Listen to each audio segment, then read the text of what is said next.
Hey, and welcome to the Bossed Up Podcast, episode 532. I'm your host, Emily Aries, the founder and CEO of Bossed Up. And today I am so excited to kick off the new year with a fabulous conversation all about how to advocate for yourself, even in a hostile environment. Now, a hostile environment here could look like a toxic workplace where you're stuck and you're job hugging, as we've talked about here before. Or it could look like the treacherous nature of the current job market. Or perhaps both. Not the rosiest picture that we are entering the new year on, but it's real. So let's get real with someone who knows exactly what she's talking about and gives a lot of great advice for how you can still be the boss of your career despite these less than ideal conditions. Sarah Boyd is joining me. She's the founder and CEO of The Formation, a community-based app that serves up real talk, real resources, and real community for Black women navigating the realities of corporate America. As a certified talent development leader, Sarah has worked with C-suite executives and senior leaders, coaching, mentoring, and building impactful programs to help both individuals and teams succeed. After working in enterprise, startup, and social impact spaces, Sarah launched the Formation community to fill a glaring resource gap she saw in each of these environments. Today, she brings her experience to creating resources for strategic disruption, actionable tools and strategies Black working women, and frankly, anyone who's listening, can use to advocate for themselves in the workplace and safeguard the investments they've made in their careers. Sarah, welcome to the Bossed Up Podcast. Thank you so much for having me. Thanks for being here and for popping into my inbox just about a year ago now to tell me all about the journey you've been on since joining the Bossed Up community. Why don't we start there? Tell me about the Formation and how you came to found it. The story of how the Formation came to me, is always easiest and best told kind of through the lens of my own journey, even though what it is and who it serves is about far more than me alone.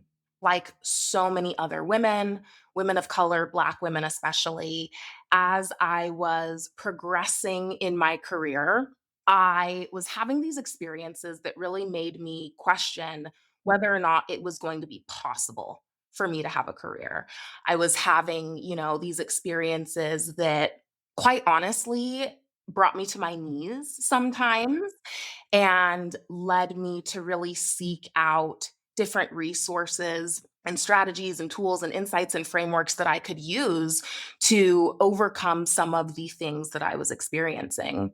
And what I often found was sometimes there would be tools out there, but I'd have to, hop on a plane and travel somewhere to go participate in some type of in-person conference or convening.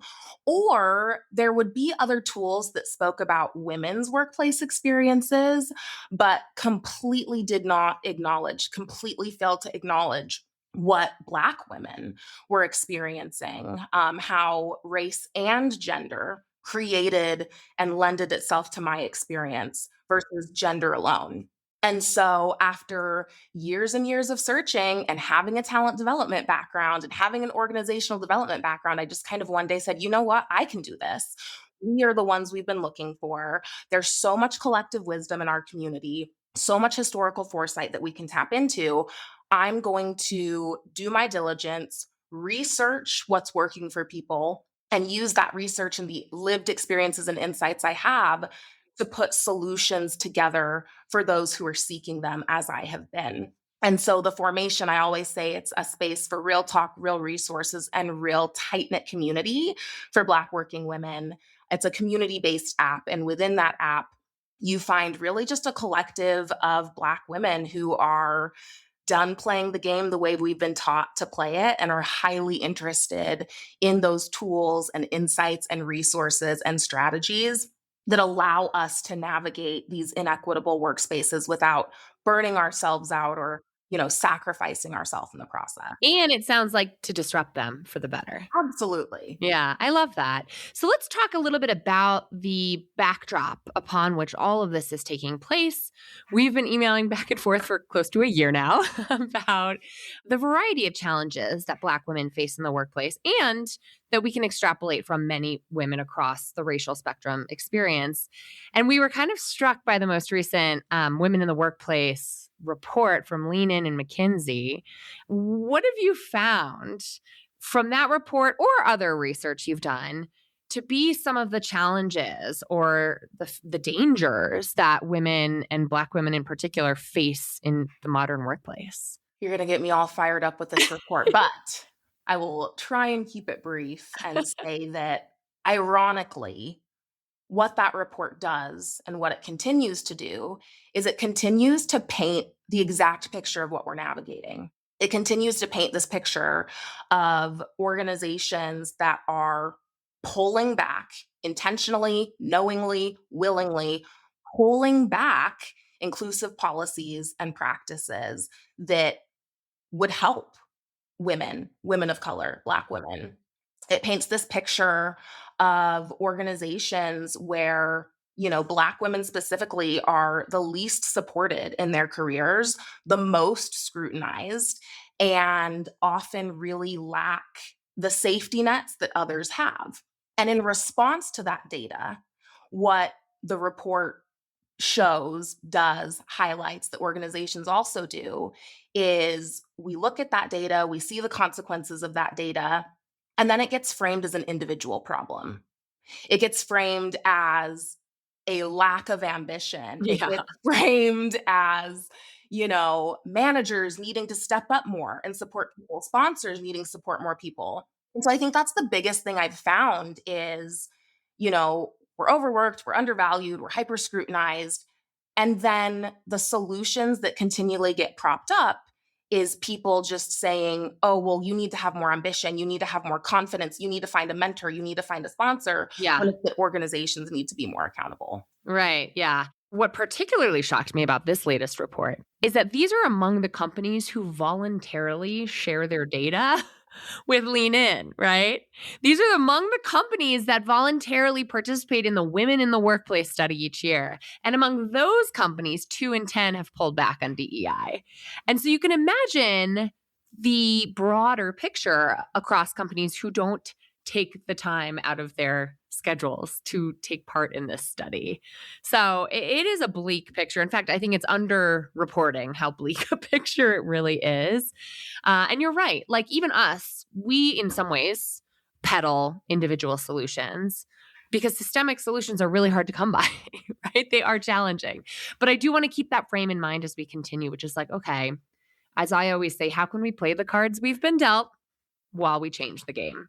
So what does collective action look like? What does individual survivalism look like? Because for many Black women, as you say, you've got to protect your paycheck.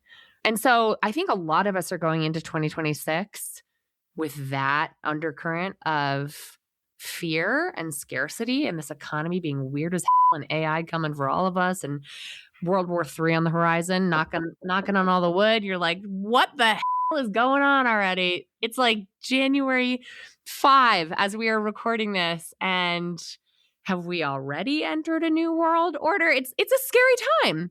So for folks like feeling that anxiety and looking in their workplace, like what do you advise they begin to do? How should we be thinking about the potential hazards in our career path and what we can do about them? The first thing that I want to highlight that you mentioned, which is so important, is what we do and some of the individual actions that I recommend is not a substitute for collective action. Ultimately, what I hope we all do when midterms roll around is that we go out Yeah. and we vote, right? When we're Mhm. seeing that over 600,000 Black women have been pushed out of the workforce in less than 12 months, if you want my vote during midterms, I need to hear and I need to see what you're doing to resolve that Yes. because it matters. That's an issue that's not a Black woman's issue. That's not an issue that impacts the Black community. That's an issue that really centers how we've built these organizations and the safeguards that we as employees do not have when things change. So ultimately, that's what we do, right? We go out, we mobilize, we unionize, we vote. Individually, if you're, stepping into 2026, kind of seeing just all this that is Yeah. unnerving, nerve-wracking. Individually, there's so many things that I always recommend doing, but the number one thing that I recommend all women, especially Black women, start doing in the workplace is finding ways to self advocate for yourself strategically. We're acknowledging the cards that we have been dealt. We are recognizing that we are existing in inequitable workplaces. And the number one thing that I typically recommend that women do, especially if they want to advance, if they want to protect their paycheck, is to keep their receipts and speak to them in the moments that are meaningful to them. Yeah. Say more about what it looks like to keep your receipts. Document everything, everything. Yeah. And I know the second I say that, a lot of times people say, "Okay, cool, Sarah, I'm already working twice as hard. So now what? This becomes my second full-time job that I get to do?" But there are quite a few apps that make that documentation more streamlined and easy. There's one called Work Receipts that I always like to shout out. There's another one called Hively that is more centered on helping people document and get ready for things like EEOC claims. But when I say document everything, I think many of us are taught to document issues that arise, discrimination that arises, injustices that arise. Proactively document the good, proactively document your wins.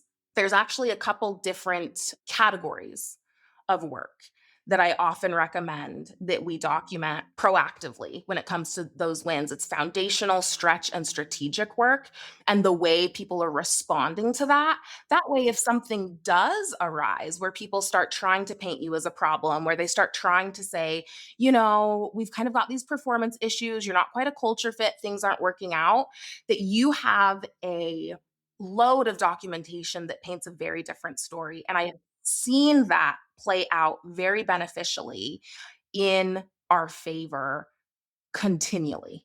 So tell me more about foundational, stretch, and strategic. How should we think about those categories? So, when it comes to documenting proactively your foundational, stretch, and strategic work, foundational work, first off, let me say all of that work is about making the invisible visible, making all of this invisible labor that you're doing, these often invisible ways that people react positively to your work, making those visible. And so foundational work is about that type of work that we often take for granted. Yeah. It's, the one-on-ones we have with team members, it's the emails that we're responding to, it's the reports that we're compiling. Maybe you're a support team member, it's all the tickets that you go through. It's kind of just all that stuff that takes up like 80% of your day, but that we forget that we've done because it's just so foundational to what we do. Totally. I've heard so many women in our community say, but that doesn't really matter because that's just my job. That's just me doing my job. And I'm like, compare yourself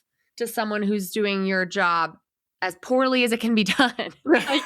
like find that gap, like highlight that gap for yourself and don't forget to count what you are doing well, even if it is just doing your job, you want to be able to communicate it. No, 100%. And I think too, never forget that there's someone who's half-assing what you're doing 100%. Yes, yes. But B, to give a very real example of where, just doing my job and documenting that I'm doing it has really helps people out. I know a woman in my community who documented the foundational work that she did. She had a incredibly problematic leader, someone who would tear her down verbally, someone who was not clear in her expectations, and someone who at every turn would find an opportunity to really scrutinize the work that she had done. And so I told her, hey, start documenting the foundational work that you're doing. Start documenting the hours of meetings that you're having with her that she's pulling you into. Start documenting what she's asking of you, and then how you're doing it to meet what she has laid out verbally and in writing for you to do. Document all of it. Document that you got something from 0 to 100% done. Document all of that. Yeah. And sure enough, she got pulled into HR one day, and HR starts having this conversation and kind of saying, this just isn't quite working out. We're hearing about all these performance issues. And she goes, that's so odd, because I have all of this documentation that shows that she asked this and I did this. She said that we needed to pivot, so I pivoted. When I pivoted, she gave me praise about X, Y, and Z. And so it just paints a very different picture of the way she's responding and telling you about my foundational work versus what I have charted out here. And wouldn't you know, She's still in this job to the same day rather than being terminated, rather than being let go. And on top of that, HR did absolutely realize that there was a problem with someone's performance as a result of that meeting, Yeah. but it was not hers. I love that. Because your HRBP, to defend them, because they get a bad rap, right? For so many reasons as being bureaucratic and overly process oriented, but they have a process for a reason. And when they hear a complaint from a manager, they are investigating that complaint. And sometimes if you bring the proper receipts, that investigation will reveal a problem with the manager instead. So, and for, as it should, right? If a manager is being unclear and petty and divisive and perhaps even biased in how they're responding to people's performances. So I love that illustration. Let's unpack the stretch and strategic categories too. Yeah, so that's your foundational work. Strategic work is that work that's still your job. It's still your job to do, but it's those strategic assignments or those initiatives or those projects that you get voluntold to do, that you get assigned to do, because those projects strategically move the department or the organization forward, Yeah, right? And so even though it's your job to do, it's important to document how you've contributed to that work because it's strategic in how it moves the company forward. And so, what you want to do in your documentation with that is to say things like, okay, cool, I helped get this project from 0 to 100%. And as a result, we saw, an increase in revenue. We saw an increase in efficiency. We saw a reduction in turnover, whatever the impact is, because everything you have ever accomplished, you have accomplished. Give yourself credit for it all. Make sure to be documenting that because we don't want others to take that for granted either. totally. And I can imagine strategic also being relational work, the sort of like influencing work. Maybe I'm in charge of this process and this project, but how am I socializing this project throughout the company? How am I looking forward, to your point, like moving things forward speaks to that visionary leadership skill set, which is different than managing your day to day, right? And so I love that call out to not discount those forward facing strategic goals that you're pursuing that hopefully help unlock the rest of your work, right? Absolutely, because it's not just about documenting what has been done. Right. It's about documenting the impact Impact. Yes. that work has, and also how the approach that you take, the soft skills that you bring to the table allow you to contribute to that impact and have that impact. And I think that the relational work that we do to build cohesion on teams, to get buy-in and agreement, to make sure that people just have the foundational knowledge that they need to understand what's expected of them, how they can help contribute, that also typically becomes invisible when we're not speaking to the way that it helps move the needle. And when it's invisible, it gets taken for granted. But if you're walking into spaces and you're saying, I have a 60-minute stand up with the entire, marketing team. And in that meeting, I make sure that people have clarity. I make sure that people have buy in. I make sure that people really know walking out of that meeting what's needed to move these projects forward. And as a result, we've seen, less copywriting mistakes, which lends itself to our credibility online. We've seen, more engagement because people know how to execute on X, Y, and Z marketing strategies.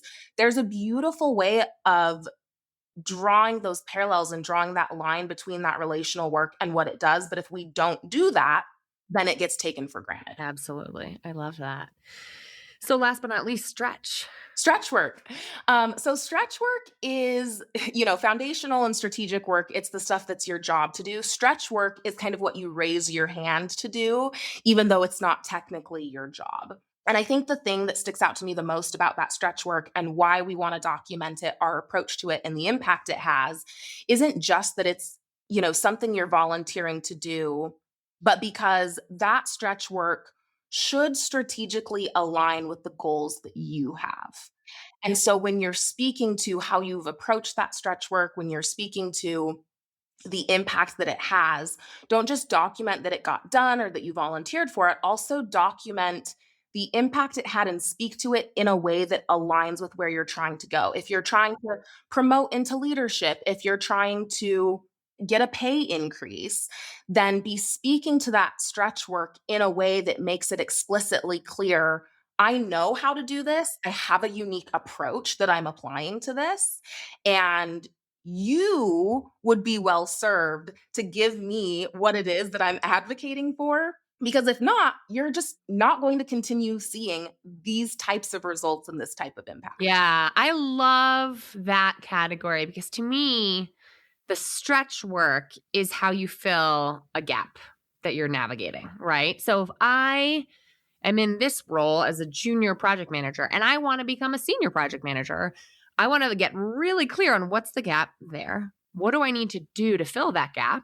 And how can I use stretch assignments in addition to other, professional development pursuits to fill that gap and show that I'm ready and qualified for this leap?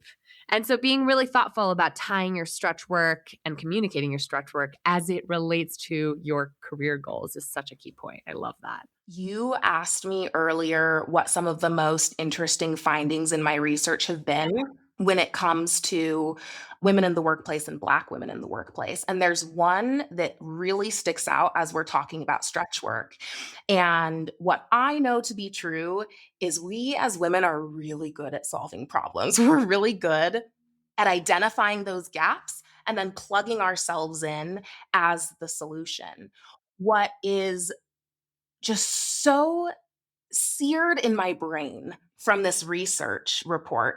I will send it to you in case you want to link it in the show notes. Yeah. It's this research that shows as women, when we do that stretch work and when we solve those gaps and solve that problem, when we're high performers, we actually become more likely to receive what's called as non-actionable performance feedback on it, which is ridiculous, right? Because really think about this, Emily. When we outperform, we're more likely to get shade. When we outshine, we're more likely to get shade, essentially, is what it shows. So non-actionable performance feedback. What does that actually mean? That sounds like corporate jargon. I guarantee you've heard it in action before because non-actionable performance feedback is that type of feedback where it is less based on your work and it is more based on your personality and the way people are perceiving you. Like that was harsh, or you're not being a team player, or those subjective. That's awful. Exactly. And so from this report, it found that white women 7 times more likely than men to get this non-actionable performance feedback. Black women 9 times as likely as white men to receive it. But it increases when you are a high performer Huh. because people see you performing, and they have something to say, don't they? yes. They have more to say. If you're doing more, they have more to say. It's like every action creates an equal and opposite reaction. Oh, yes. man. And so with this stretch work, that's why I say it's so important not just to document it, not just to, volunteer strategically for that stretch work that you know is going to move you towards your end game and help you advocate for what you want, but then finding ways to articulate that impact. Because realistically speaking, we know that it's not just about documenting it. It's not just about doing it. It's also about speaking to what has been done and what that means for what you were trying to advocate for and getting really strategic about that. I mean, it sounds like you're saying to control your narrative because there's a counter narrative out there. Like if you don't control that narrative, the peanut gallery will fill in the gap, right? Yeah. Yeah, interesting. So, okay, I love the practicality of this, right? It takes the brag book concept to a whole other level, which is like really thinking through your receipts, your documentation, which I know is labor intensive. But as I said to a friend of mine recently, just the other week, the end of the year, she was like, oh, I just have to do my performance review, but that shouldn't take much time at all. I said, what? I said, that should be what you take the most time on of anything this year. She's like going for a promotion, going for a raise. I'm like, don't discredit yourself. Like, don't sell yourself short. Try less in other arenas, but not that one. Right? So do that work, even if you don't think it's going to yield anything. You want to know that you left it all on the field. But how exactly should we be leveraging these receipts? How should women listening think about, okay, I've done my due diligence. I have my documentation. Now what? Don't approach that documentation and collecting that documentation through the lens of something additional to do, one of the things that we really focus on in my program that I have is finding workflows so that as you go, it's just a part of what you're doing. So that when you get to the point where you go, okay, now what am I going to do with this? You have agency and you have so many options. And I think ultimately, one thing to always be aware of is there's a difference between fighting and winning. And I think that we have to really keep a winning mindset versus a fighting mindset. And the reason I say that is I think it's really easy to do that work of compiling these receipts and then being like guns a-blazing at every turn. I'm walking into every single room, telling every single person how awesome I am. And if that works for you, great. But also, that can be really exhausting considering the reality of the workplaces that we're navigating, right? Probably exhausting for everyone. Yeah. Right. Yeah. You're like chasing everyone down at the water Yeah. cooler. Listen to me. Yeah. No. And so I think the very first thing to do with these receipts is to really look at them, look at what winning means to you versus what you're just feeling like you're fighting day in and day out. And then looking at, okay, cool. Do I even care to be discussing these things in a performance review if I'm sitting in a toxic environment? Am I better poised to take these receipts and find ways to speak about them on LinkedIn and, promoting the impact I'm having, the approach that leads me there? Totally. Like both what are my goals, but also who is my audience is what Yeah. I'm hearing, which is like the foundation of strategic communication is like, okay, is this the right audience for this message or not? Right. I mean, the word toxic just keeps coming to me because I know that so many are sitting and camping out in these environments that are toxic, that are detrimental.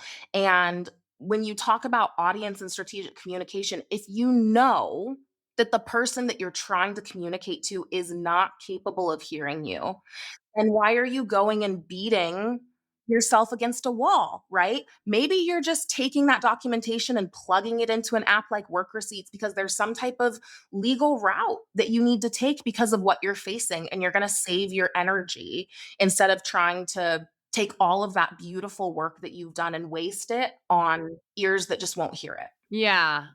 And also I can hear this like dual front emerging, which is like, I'm going to document this to protect my paycheck, right? If I need it. And I'm going to use this documentation to persuasively communicate externally to create more opportunity for myself. So it is defense and offense in a little bit of a way, right? So it's interesting because when I think about the nature of toxic workplaces and how common being frustrated and feeling stuck at work is, I also contrast that with the reality of the job market today, right? Which Yes. is brutal. A member of our community just posted today saying, look, I'm just being transparent here. I have been job searching for 2 years. And here's how many applications I put forth in 2025. Here's how few of them got back to me. And just the nature of the impersonal, brutal, highly competitive, and bot-filled journey that is the job search these days. It's no wonder people feel stuck between a rock and a hard place, right? I just actually am re-releasing soon a new version of my LinkedIn learning course about how to get unstuck. And it has a lot to do with that. Like if you're looking to get unstuck internally or externally, like how do you navigate that? And this is such a really it just resonates so much because we're seeing this, and especially for Black women, that hostility is very existential, isn't it? Well, and what you're saying resonates so much too, because I think that if you're determined to look at what we're saying through a certain lens, it can sound defeatist, right? Like, Sure. I would love to live in a world where we have equality in the workplace, where this type of work and this type of labor is not needed. But the reality is you can be stuck between that rock and a hard place and still find a sense of peace and a sense of agency. And I think that that is one of the things that is most important because as unideal as it is, I would much rather in this economy have that paycheck, have that agency, and have the confidence that I'm going to be able to have my own back, even in an inequitable work environment. Yeah, For totally. sure. Totally. I mean, that's sort of self-advocacy in a nutshell, right? Like you need to protect yourself. You need to do what's in your own best interest, and no one else can advocate for you. Like you have to be your own best advocate, which is unfair and the reality. Yes. All right, final words of wisdom. How do you think women who are just starting the new year, who are getting clear on what it is that they want in their careers in the year ahead, what should we be sure to do and not do in 2026? This is the framework that I teach in Disrupt. So I'll break this down really quickly. I think number one, be crystal clear on what it is that you want. What is your end game? What does winning look like to you? What does success look like to you? Be crystal clear on that, because all of the self-advocacy that you do this year should run through that lens Yes. and should build up towards that. So I'd say that's the first thing, is be crystal clear instead of just kind of, wandering in this valley Yes. of confusion. Clarity over confusion always. Okay. I have to insert an Oprah Winfrey quote, perhaps. Please. She, I'm sure, has many quotes to her name, but one that always stood out to me that she's credited with is, quote, "Successful people get to where they want to go because they know where they want to go." Yes. And that one has always rocked me because I don't really know. I'm like such a multi-passionate, multi-hyphenate, not focused individual. As much as I get done, I like to move in 7 directions at once. And I'm always like, oh, there you go. Oprah says I'm going to be a failure. So there it is now. But maybe those 7 directions are leading you to something that you want, which is just the ability to be creative, right? You know what Brad and I have been calling it lately is optionality. I like a little diversification, especially nowadays. I'm going for some optionality, baby. I don't even know if that's a real word, but that is what we've been talking about lately as we talk about our home and our lives and our goals. It's like we want the option, that agency that you were alluding to earlier, to hit the eject button whenever we feel like it, right? Yeah. Well, oh my God, I need an eject button for this.